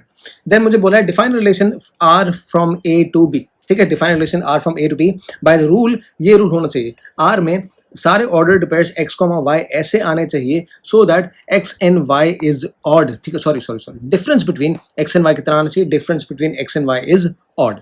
ठीक है, अब यहाँ पे मुझे बोला है x belongs to a and y belongs to b। ठीक है, मैंने आपको बोला था ना कि अगर a एंड b दो अलग अलग सेट्स होते हैं तो हम लोग रिलेशनशिप को जब हम रोस्टर फॉर्म में लिखते हैं तो हम लोग क्या लिखते हैं कि पहला वाला जो एलिमेंट है वो पहले वाले सेट से आ रहा है और जो दूसरा वाला जो मेरा एलिमेंट है y वो दूसरे सेट से आ रहा है। ठीक है, ये सिर्फ उतना ध्यान रखना। अब देखो, the difference of two natural numbers is odd when one number is even and the other is odd. आपको दो नेचुरल नंबर्स का डिफरेंस ऑड कब मिलेगा, जब एक नंबर उसमें से इवन होगा और दूसरा नंबर उसमें से ऑड होगा, तो आपको डिफरेंस हमेशा ही क्या मिलेगा, आपको डिफरेंस हमेशा ही एक ऑड नंबर मिलेगा। ठीक है, समझा इतना। अब ये देखो, पहला मेरा जो ऑर्डर्ड पेयर इसमें आएगा वो आएगा 1 एंड 4। ठीक है, क्योंकि 4 - 1 कितना होता है, 3 होता है। दूसरा मेरा पेयर आएगा 1,6, क्योंकि 6 - 1 क्या होता है बेटा, 6 - 1 5 होता है। तीसरा मेरा पेयर आएगा 2,9, क्योंकि 9 - 2 कितना होता है, 7 होता है। ठीक है, तो मैं बेसिकली क्या कर रहा हूँ, देखो मैं बेसिकली कर क्या रहा हूँ, मैं पहले 1 के पेयर्स बनाते जा रहा हूँ। ठीक है, अब 1 अगर मेरा ऑड है तो उसको पेयरिंग मैं किसके साथ करूंगा, मैं उसका पेयरिंग इवन नंबर के साथ करूंगा। ठीक है, तो मेरे पास क्या आ जाएगा, 1 के साथ मेरे पास आ जाएगा 4 एंड 1 के साथ आ जाएगा मेरा 6। ठीक है, तो 1, 4, 1, 6 ये मेरे पास दो पेयर बन गए। सिमिलरली 2 में उठाऊंगा, 2 क्या है, 2 मेरा इवन नंबर है तो उसके साथ मैं पेयरिंग में क्या रख दूंगा, उसके साथ पेयरिंग में मैं ऑड नंबर रख दूंगा, तो मेरे पास सिर्फ एक ही पेयर आ जाएगा। यहाँ पे मेरे पास सिर्फ इसमें 2 के साथ एक ही पेयर आ जाएगा, वो आ जाएगा 9। ठीक है, सिमिलरली मैं क्या करूंगा, 3 उठाऊंगा, 3 ऑड नंबर है तो मैं उसके साथ क्या करूंगा, उसके साथ इवन नंबर्स का पेयर बनाऊंगा, तो मेरे पास आ जाएगा 3,4 एंड 3,6। ठीक है, एंड लास्टली 5 में उठाऊंगा और 5 के लिए मैं क्या बोलूंगा, 5 मेरा ऑड नंबर है तो उसके साथ इवन नंबर्स का पेयर आ जाएगा, 5,4 एंड 5,6। ठीक है। अब देखें एक बात, यहाँ पे एक और बात नोटिस करना, मुझे ऐसा नहीं बोला है कि y minus x is equals to odd number आना चाहिए। मुझे ऐसा कुछ भी कंडीशन नहीं दिया है कि आपको हमेशा x माइनस वाई ही देखना है या आपको हमेशा y माइनस एक्स ही देखना है। मुझे सिंपली क्या बोला है कि आप जो भी दो नंबर यहाँ पे रख रहे हो, ठीक है, चाहे वो x में छोटा नंबर हो और y में बड़ा नंबर हो, चाहे x में बड़ा नंबर हो y में छोटा नंबर हो, जब भी उन दोनों नंबर्स का मैं डिफरेंस देखूंगा तो डिफरेंस मुझे ऑड मिलना चाहिए। ठीक है, समझा इतना? बढ़े आगे। चलो नेक्स्ट, फोर्थ क्वेश्चन में मुझे बोला है द फिगर 2.7, मेरा ये वाला जो फिगर है, shows a relationship between the sets P and Q। P and Q मेरे पास दो सेट्स हैं, उनमें मुझे ये रिलेशनशिप दिया गया है। ठीक है, मतलब 5 किसके साथ रिलेशन में आ रहा है? 3 के साथ। 6 जो है वो किसके साथ रिलेटेड है? 4 के साथ। एंड 7 जो है वो किसके साथ रिलेटेड है? 5 के साथ। ठीक है, तो मेरा जो रिलेशनशिप वाला पेयर बनेगा, सॉरी मेरा जो रिलेशनशिप वाला सेट बनेगा, उसमें 3 ऑर्डर्ड पेयर्स मुझे दिखाई देंगे। कौन से ऑर्डर्ड पेयर्स मेरे आर में दिखाई देंगे? आर में मुझे दिखाई देगा 5,3, 6,4 एंड 7,5। ठीक है, अब मुझे पहला क्वेश्चन क्या बोला है? Right this relationship in a set builder form. ठीक है, अब सेट बिल्डर फॉर्म के लिए आपको क्या करना पड़ता है? सेट बिल्डर फॉर्म में आपको कंडीशन देनी पड़ती है कि ये जो ऑर्डर्ड पेयर्स हैं, ये जो ऑर्डर्ड पेयर्स हैं वो किस कंडीशन के बेसिस पे आर वाले सेट में गए। ठीक है, तो वो यहाँ पे क्या करना पड़ेगा ना, आपको कंडीशन वहां पे खुद ऑब्जर्व करनी पड़ेगी। ठीक है, आपको खुद अपनी आंखें खोलनी पड़ेगी, आपको खुद ऑब्जर्व करना पड़ेगा कि कंडीशन क्या है। ठीक है, अब जैसे कि मैं यहाँ पे देख पा रहा हूँ कि ये जो मेरा y है वो x से यहाँ पे 2 कम है। अगेन जो मेरा y है x से 2 कम है, मेरा जो y है x से 2 कम है। ठीक है, तो क्लियरली अगर आपके पास आंखें हैं तो आपको दिखाई देना चाहिए कि मेरे पास कंडीशन क्या है। मेरे पास कंडीशन है y is equals to x minus 2। ठीक है, समझा इतना? तो मैं कंडीशन को, इस कंडीशन को सेट बिल्डर फॉर्म में कैसे लिखूंगा? R is a pair of all ordered pairs x, y such that y is equals to x, 2। ठीक है, और ये जो x है ये पहले वाले सेट में से आ रहा है, मतलब ये वाला सेट P वाला सेट। ठीक है, x belongs to P and ये जो y है किस सेट में से आ रहा है? ये Q सेट में से आ रहा है, बराबर, तो y बिलोंग्स टू Q। ठीक है, समझा इतना? और मुझसे इसमें पूछा है डोमेन एंड रेंज। डोमेन में कौन से एलिमेंट्स आएंगे? डोमेन में आएंगे पहले वाले एलिमेंट्स मतलब 5, 6 और 7। रेंज में कौन से एलिमेंट्स आएंगे? सेकंड वाले एलिमेंट्स मतलब 3, 4 एंड 5। ठीक है, नेक्स्ट करें। अब नेक्स्ट देखो, फिफ्थ मेरा क्वेश्चन है let a is equals to 1, 2, 3, 4 and 6। ठीक है, let r be a relation on a। Relation on a मतलब आपको सबसे पहले क्या करना है? आपको सबसे पहले a क्रॉस a करना है। ठीक है, let r be the relation on a defined by this rule. ठीक है, क्या रूल है उसमें? उसमें रिलेशन में ये सारे ऑर्डर्ड पेयर्स a, b आने चाहिए। ठीक है, जिसमें a और b दोनों ही a को बिलोंग कर रहे हैं क्योंकि सेम ही सेट की बात कर रहे हैं। एंड उसमें कंडीशन क्या है? b is exactly divisible by a। ठीक है, अब आओ ये क्वेश्चन देखते हैं। मुझे ये सेट दिया हुआ a, ठीक है, और मुझे कंडीशन क्या दिया हुआ है? कंडीशन दिया हुआ है कि b is exactly divisible by a, मतलब ये वाला मेरा b है, ये वाले क्या है? ये मेरे b हैं। ठीक है, they should be exactly divisible by these numbers. ठीक है, समझा इतना बेटा? ठीक है, b should be exactly divisible by a, तो उसका मतलब क्या कि जब भी मैं b अपॉन a करता हूं, जब भी मैं b अपॉन a करता हूं, b को मैंने a से डिवाइड किया तो मेरा रिमाइंडर हमेशा क्या बचना चाहिए? मेरा रिमाइंडर हमेशा 0 बचना चाहिए। ठीक है, तो बस मैं क्या करूंगा? मैं ऐसे ऑर्डर्ड पेयर्स उठाऊंगा और उन ऑर्डर्ड पेयर्स को इस कंडीशन के बेसिस पे रिलेशन वाले सेट में डाल दूंगा। ठीक है, अब मैंने कौन कौन से ऑर्डर्ड पेयर्स डाले? 1, 1। ठीक है, क्योंकि 1 is exactly divisible by 1, 2 is exactly divisible by 1, 3 is exactly divisible by 1, 4 is divisible by 1, 6 is divisible by 1। ठीक है, तो जब आपको ये क्वेश्चंस करने के लिए बोलते हैं ना, तो आपको ये जो a क्रॉस a है ना, ये आपको हर सेट में करके नहीं दिखाना। समझे? आपको सिर्फ इतना याद रखना है कि ये जो R वाला सेट है मेरा, वो A क्रॉस A में से आएगा। ठीक है, लेकिन आपको उसके लिए A क्रॉस A करके नहीं दिखाना। ठीक है, हर सेट में जहां भी आपको रिलेशन डिफाइन करने के लिए बोला है, यहाँ पर रिलेशन वाला सेट लिखने के लिए बोला है, आपको उसमें A क्रॉस A करके नहीं दिखाना। ये पहले इतने फालतू में इतना करने मत बैठ जाना, सिर्फ रिलेशन देखना और खुद ही डिसाइड करते जाना। जैसे हम लोगों ने यहाँ पे डिसाइड किया कि ये जो नंबर है इससे बड़ा नंबर ही आएगा, और उसके बेसिस पे मैं कंडीशन क्या करूंगा? उसके बेसिस में कंडीशन टेस्ट करूंगा। तो मैंने डायरेक्टली क्या किया? मैंने डायरेक्टली रिलेशन वाला सेट लिखा, मैंने क्रॉस अलग से निकाला नहीं है। ठीक है, समझा इतना? और इस क्वेश्चन में 5 में मुझे बोला है रेंज और डोमेन, शायद यहाँ पे मैंने नहीं लिखा, यहाँ पे आगे वो इमेज क्रॉप हो गया, लेकिन 5 वाले क्वेश्चन में आपको बोला है रेंज और डोमेन बताने के लिए। ठीक है, शायद से कोडोमेन बोला है, मुझे याद नहीं। आप ये क्वेश्चन एक बार देख लेना। रेंज और डोमेन तो डेफिनेटली है, रेंज और डोमेन आप उसमें खुद लिख लेना। ठीक है, ये सेट देख के इसके बेसिस पे रेंज और डोमेन खुद देख लेना। लेकिन सिर्फ इतनी बात ध्यान में रखना कि रेंज भी एक सेट होता है, डोमेन भी एक सेट होता है, और उन पे सेट के लॉज जो होते हैं वो अप्लाई करते हैं। तो कोई भी एलिमेंट को हम लोग उसमें रिपीट नहीं करेंगे। ठीक है, समझा इतना? बढ़े आगे, चलो। नेक्स्ट है मेरे पास, determine the domain and range of the relation R defined by R X comma X plus 5 such that X belongs to this set. ठीक है, अब मुझे क्या करना है, मुझे पहले तो ये रिलेशन देखना है। रिलेशन क्या है, एक्स कॉमा एक्स प्लस 5। ठीक है, और एक्स की वैल्यू कहाँ से कहाँ तक लेनी है, एक्स की वैल्यू लेनी है 0 से लेके 5 तक। ठीक है, मतलब यहाँ पे 0 0 डाल दूंगा, जो ऑर्डर्ड पेयर बनेगा वो मेरा पहला ऑर्डर्ड पेयर होगा। ठीक है, तो 0 प्लस 5 मतलब 0 5। फिर मैं क्या करूंगा, एक्स की वैल्यू 1 ले लूंगा, तो यहाँ पे आ जाएगा 1, यहाँ पे आ जाएगा 6, तो मेरा दूसरा ऑर्डर्ड पेयर क्या बन गया, 1 6। ठीक है, सिमिलरली यहाँ पे 2 डाल दिया तो ये 7 बन जाएगा, तो मेरा पेयर क्या बन जाएगा, 2 7। 3 डाल दिया तो यहाँ पे 8, तो 3 8 बन गया। 4 9 एंड 5 10। ठीक है, 5 से आगे हम लोग जा सकते हैं क्या, नहीं जा सकते, क्योंकि x जो है वो सिर्फ और सिर्फ 5 तक ही जा रहा है, उससे आगे नहीं जा रहा। तो मेरे रिलेशन में ये सारे आ जाएंगे। ठीक है, अब डोमेन एंड रेंज का क्या करना है बेटा, इसका क्या करना है, खुद निकालना है। ठीक है, बढ़े आगे। नेक्स्ट, यहाँ पे सिर्फ और सिर्फ रिलेशन को रास्टर फॉर्म में लिखने के लिए बोला है, और कुछ भी नहीं। ये मेरा रिलेशन है x comma x cube where x is a prime number less than 10। ठीक है, मतलब क्या होना चाहिए, यहाँ पे एक नंबर आना चाहिए और यहाँ पे उसका क्यूब आना चाहिए, लेकिन एक्स क्या होना चाहिए, is a prime number less than 10। ठीक है, अब पहले तो हम लोग 1 से स्टार्ट करते हैं। 1 is neither prime nor composite, तो वो तो आएगा नहीं। 2 क्या है, प्राइम नंबर है क्या, 2 एक प्राइम नंबर है। ठीक है, तो पहले मेरे पास पेयर क्या आ जाएगा अच्छा पहले x के वैल्यूज डिसाइड कर लेते हैं। तो मेरे पास 2 एक प्राइम नंबर आ गया, 3 एक प्राइम नंबर आ गया, उसके बाद 5 एंड 7 मेरे पास प्राइम नंबर्स आ गए। ठीक है, मुझे बोला है लेस देन 10, तो लेस देन 10 मेरे पास ये 4 प्राइम नंबर्स हैं। ठीक है, तो अब मैं क्या करूंगा, बस मैं एक ऑर्डर्ड पेयर्स बनाता जाऊंगा, उसमें इसका वैल्यू यहाँ पे लिख दूंगा और उसके क्यूब का वैल्यू यहाँ पे लिख दूंगा। इसका वैल्यू यहाँ पे लिखा, इसके क्यूब का वैल्यू यहाँ पे लिखा, ये यहाँ पे लिखा, इसका क्यूब मैंने यहाँ पे लिखा, एंड 7 मैंने यहाँ पे लिखा, 7 का क्यूब मैंने यहाँ पे लिखा। ठीक है, समझा इतना। चलो next, let a is equals to x y z and b is equals to 1 2, find the number of relations from a to b। ठीक है, अगेन याद करो हमने क्या बोला था कि जब हमसे नंबर ऑफ रिलेशन से पूछा जाता है तो बेसिकली क्या पूछा जाता है, आपको पूछा जाता है कि आप a क्रॉस b करके मुझे ये बताओ कि a क्रॉस b के मैक्सिमम सबसेट्स कितने हो सकते हैं। हमने ये भी देखा कि a क्रॉस b क्या है, वो एक सेट ही तो है ना, और सेट में मैक्सिमम नंबर ऑफ सेट्स कैसे देखे जाते हैं, 2n से देखे जाते हैं, where n is the number of elements जिसके हम लोगों को सबसेट से फाइंड करने हैं। ठीक है, तो सबसे पहले मैं क्या करूंगा, मैं सबसे पहले तो a क्रॉस b करूंगा। ठीक है, अब मैंने a क्रॉस b किया तो मैंने उसमें देखा कि किसमें कितने ऑर्डर्ड पेयर्स या कितने एलिमेंट्स आ रहे हैं, 1 2 3 4 5 एंड 6 आ रहे हैं। ठीक है, तो n की वैल्यू क्या हो जाएगी, n की वैल्यू हो जाएगी 6। तो मेरे मैक्सिमम नंबर ऑफ रिलेशंस, यहाँ पे नंबर ऑफ सबसेट्स मत लिख देना। ठीक है, आपको बोला है कि उसको रिलेशंस लिखो तो आप रिलेशंस ही लिखो। तो maximum number of relations from a to b कितने हो जाएंगे, वो हो जाएंगे 2n, मतलब 2 6, मतलब 64 सबसेट्स इसमें पॉसिबल हो सकते हैं।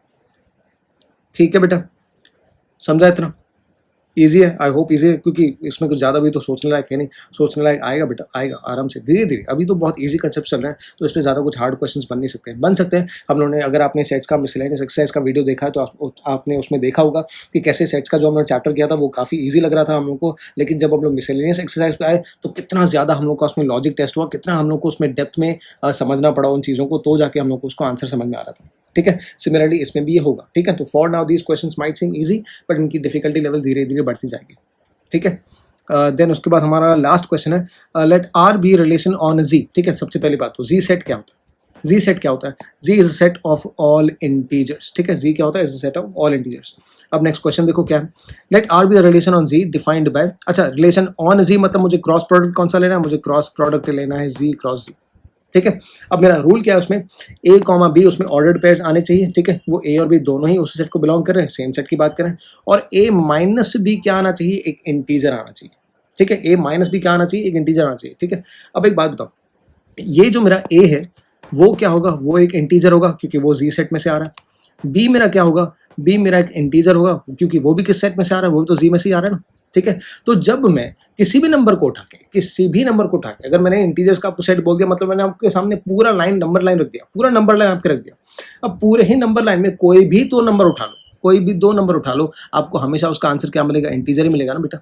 क्योंकि मैं क्या कर रहा हूँ बेसिकली, अगर मैं समझो a की वैल्यू ले लेता हूँ, अगर मैंने a की समझो वैल्यू ले ली यहाँ पे 2, b की वैल्यू ले ली 4, तो 2 माइनस 4 क्या मिलेगा आपको, -2। अब -2 भी तो इंटीजर ही है ना, -2 भी तो इंटीजर है ना। आप a का कोई भी वैल्यू ले लो, आप b का कोई भी वैल्यू ले लो, आप जब भी उनका डिफरेंस करोगे आपको हमेशा क्या मिलेगा, आपको इंटीजर ही मिलेगा ना। क्यों, because integer minus integer is always an integer. समझा, तो आप a माइनस बी में कौन से, a और b में कौन से नंबर्स ले सकते हो, आप a में पूरा ही नंबर लाइन ले सकते हो ना। आप बी के लिए पूरा ही नंबर लाइन ले सकते हो, कोई भी नंबर ए की जगह पे रख दो, कोई भी नंबर बी की जगह पे रख दो, ठीक है, मतलब इंटीजर्स में से पूरे नंबर लाइन में से कोई भी नंबर ए की जगह पे रख दो, कोई भी नंबर बी की जगह पे रख दो, ठीक है। तो मतलब ए के लिए पॉसिबल वैल्यूज कौन सी हैं? ए के लिए पॉसिबल वैल्यूज हैं ऑल इंटीजर्स। बी के लिए पॉसिबल वैल्यूज कौन सी है? बी के लिए पॉसिबल वैल्यूज है ऑल इंटीजर्स, ठीक है। तो मतलब ए में जो नंबर्स आएंगे वो किस सेट को बिलोंग करते हैं? वो सारे ही सारे इंटीजर्स को बिलोंग करते हैं। बी में जो नंबर्स आ सकते हैं पॉसिबल, वो किस सेट को बिलोंग करते हैं? वो सारे ही इंटीजर्स को बिलोंग करते हैं ना। समझा इतना? तो मतलब ए मेरा क्या होगा? ए मेरा पूरा ही क्या होगा? ये मेरा पूरा ही सेट होगा। बी क्या होगा? बी मेरा पूरा ही ये सेट होगा। समझा इतना? समझा बेटा? अब आ जाओ। If a and b are integers, a minus b will always be an integer, ठीक है। तो बेसिकली जो मेरा रिलेशन आ रहा है, पहली बात तो रिलेशन आ रहा है, ठीक है, वो क्या है? वो है z क्रॉस z। मुझे क्या बोला बेटा? मुझे बोला ना सबसे पहले बात तो रिलेशन ऑन z, मुझे बोला ना क्वेश्चन में, बोला ना रिलेशन ऑन z।